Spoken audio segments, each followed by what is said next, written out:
सो यहाँ तक अभी आपका बड़ा कंफर्टेबली आपका रिज़ल्ट कार्ड जनरेट हो रहा है। अब आते हैं रिज़ल्ट के ऊपर। अब रिज़ल्ट के लिए हमारी जो पॉलिसी थी वो क्या थी जी? वो ये थी कि पास और फेल शो करना है कि अगर उसकी परसेंटेज 50% या 50% से ज़्यादा है तो उसको आपने पास शो करना है, अदरवाइज़ उसको फेल शो करना है। ओके, तो अब यहाँ पे आपका लगेगा फार्मूला कंडीशन का। अब कंडीशन फार्मूलेशन कैसे अप्लाई करते हैं? बड़ा सिंपल है, कोई इसके अंदर मुश्किल चीज़ नहीं है। मैं थोड़ा जूम कर लेता हूँ ताकि फार्मूला मैं जो लिख रहा हूँ वो क्लियरली आपको नज़र आए। सो देखिएगा, मैंने इक्वल लिखा। अब कंडीशन लगाने के लिए हम लगाते हैं इफ़। अब ये देखें, जैसे मैंने इफ़ लिखा तो इफ़ से रिलेटेड जितने फार्मूले हैं उन सब की लिस्ट यहाँ पे मेरे पास शो हो गई। अब आपने सिंपल इफ़ फार्मूला अप्लाई करना है, तो सिंपल इफ़ अप्लाई करने के लिए अब चूँकि यहाँ पे सिंगल कंडीशन अप्लाई होनी है तो आपने सिंपल इफ़ अप्लाई किया, ब्रैकेट स्टार्ट की, लॉजिकल टेस्ट। टेस्ट क्या करना है, आप करना क्या चाह रहे हैं, दैट इज़ योर कंडीशन। देखें, जैसे ही आप फार्मूला लिखना शुरू करेंगे नीचे वो गाइडलाइंस आपको प्रोवाइड करेगा। आप इसके ऊपर माउस सिर्फ रखें, क्लिक नहीं करना, या क्लिक करके देख लें तो वो आपको इसकी पूरी डिटेल दे देगा कि लॉजिकल टेस्ट से मुराद क्या है। सो लॉजिकल टेस्ट क्या है? मैं कहता हूँ यहाँ पे जो वैल्यू पड़ी होगी इस सेल में, अगर वो ग्रेटर देन या इक्वल होती है 50 के, याद रखिएगा 50.00 कंसीडर करेगा इसको, क्योंकि वहाँ पॉइंट्स में वैल्यूज़ हैं। तो अगर ये H3 में जो पड़ा हुआ डाटा है, अगर वो ग्रेटर देन या इक्वल है 50 के, कॉमे के बाद अब आपने बताना है वैल्यू इफ़ ट्रू। अगर आपकी ये बात ट्रू हो जाती है, कंडीशन वैलिड हो जाती है, तो आप क्या करना चाहते हैं? हमने कोई मैसेज देना है या फर्दर आगे एग्जीक्यूशन करनी है? तो डेफिनेटली हमने एक मैसेज देना है। तो मैसेज लिखने के लिए डबल कोट्स आप लगाते हैं। अब इसके अंदर आप लिख दें जी पास, डबल कोट क्लोज कर दें, कोमा। अब अगली चीज़ है वैल्यू इफ़ फेल्ड। अगर वो कंडीशन फॉल्स होती है, कंडीशन वैलिड नहीं होती, कंडीशन इनकरेक्ट है, तो उस सूरत में आप क्या करना चाहते हैं? उस सूरत में आप शो करवा दें इसको फेल, डबल कोट क्लोज। अब यहाँ पे याद रखिएगा कि ब्रैकेट को क्लोज करना मत भूलिएगा। अब ये आपका फार्मूला कंप्लीट हुआ। मैं एक बार दोबारा रिपीट कर देता हूँ। मैंने कंडीशन ये लगाई, इफ़ ब्रैकेट स्टार्ट, कंडीशन लगा रहा हूँ ना, अगर ये जो वैल्यू है अगर ये 50 या 50 से बड़ी है तो पास करोगे, वरना इसको फेल कर दोगे। अब मैं एंटर करता हूँ तो देखें वहाँ पे पास लिखा आया। अब पास क्यों आया? चूँकि इसकी परसेंटेज 79% है। सो मैं अब करता ये हूँ कि मैं इस पास वाले स्टेटस को, इस फार्मूले को मैं बाकी तमाम सेल्स के अंदर यहाँ से मैं अपडेट कर देता हूँ डबल क्लिक करके। सो सारे पास हैं सिवाय इसके ये फेल है। अब होगा क्या कि फार्मूले ऑटो अपडेट कैसे होते हैं? यहाँ पे आपने इंक्वायरी की और आपको आइडिया हुआ इसके टेस्ट 3 में 39 नहीं 29 मार्क्स थे। आपने 29 जैसे ही लिख के एंटर करेंगे, एक तो ये सेल अपडेट होगा, टोटल मार्क्स इसके ऑब्टेन मार्क्स चेंज होंगे, इसकी परसेंटेज चेंज होगी, और अगर ये 50% से बिलो हो जाएगा तो ये फेल भी हो जाएगा। सो देखिए मैंने 90 लिख के एंटर करता हूँ तो ये 95 हुआ, ये 63 हो गया। चूँकि पास ही है तो लिहाजा उसको नो नीड फॉर चेंज। सो यहाँ पे आपने अभी तक क्या किया? अपना सीरियल नंबर ऑटो जनरेट करना सीख लिया, नेम लिखे आपने, क्लासेस लिखी, टेस्ट की वैलिडेशन लगाना देख ली, data validation, obtain marks calculate किया आपने, परसेंटेज कैलकुलेट की, और अब रिजल्ट कैलकुलेट कर लिया। हम यहाँ पे किसी एक आधे को और फेल कर देते हैं। यहाँ पे हम इसको 19 मार्क्स कर देते हैं, ये फेल हो गया। ओके, अब आपने निकालना है नेक्स्ट लेवल, इसका है ग्रेड का। मैं थोड़ा सा जूम और कर रहा हूँ ताकि आपको चीज़ें क्लियर हों। लें जी, अब आपने इसके ऊपर अप्लाई करना है। इसकी जो कॉन्सेप्ट था वो ये था कि अगर उसकी परसेंटेज बिटवीन 50 एंड 70 है तो ग्रेटर होगा डी।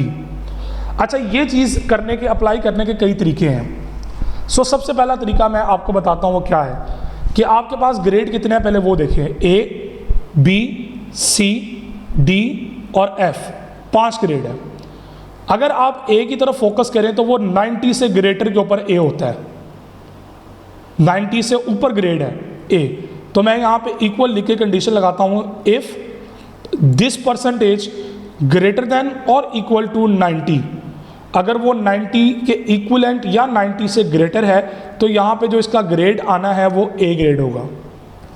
ओके, अब वैल्यू फॉल्स, अगर ये 90 नहीं होता अगर ये 90 से ग्रेटर नहीं होता या 90 नहीं होता तो उस सूरत में क्या करना है जी, तो अगले ग्रेड पे देखें 80 से 90 की रेंज क्या है, ग्रेड बी। तो अगर फॉर एग्जांपल वो ग्रेड 90% से ज़्यादा नहीं है तो इसका मतलब क्या है कि वो 80 से ज़्यादा होगा, 90 से कम होगा, तो ऑटोमेटिकली इस बाउंड्री के अंदर आ जाएगा। तो हम यहाँ से क्या करते हैं, हम यहाँ पे एक और कंडीशन लगाते हैं इफ़। अब वो इस कंडीशन पे तब आएगा जब यहाँ पे कंडीशन फॉल्स होगी और ग्रेड ए नहीं होगा, तब वो यहाँ पे आएगा। अब यहाँ पे जब आएगा फेल वाले सेक्शन के अंदर, हमने यहाँ पे एक और कंडीशन अप्लाई की, वो क्या, if H3 greater than equivalent to 80। अगर वो देखें यहाँ पे वो तब आएगा ना जब ये फॉल्स हो जाएगा, यानी कि 90 से ग्रेटर नहीं है, तो फिर वो यही चेक करेगा क्या वो 80 से ग्रेटर है। अगर वो 80 से ग्रेटर है तो यहाँ पे ग्रेड बी शो करवा दो।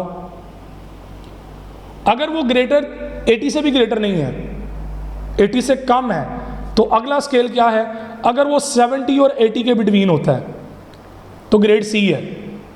तो हम यहाँ पे कह देते हैं if bracket start H3 greater than equivalent to 70।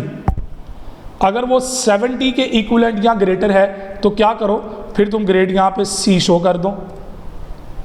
इसी तरह अगला लेवल डी के लिए है 50 से 70 की रेंज, 50 से 70 की रेंज। तो उस सूरत में आपने क्या करना है, फिर condition if H3 greater than equivalent to 50। अगर वो 50 या 50 से ग्रेटर है तो उस सूरत में यहाँ पे ग्रेड आएगा डी।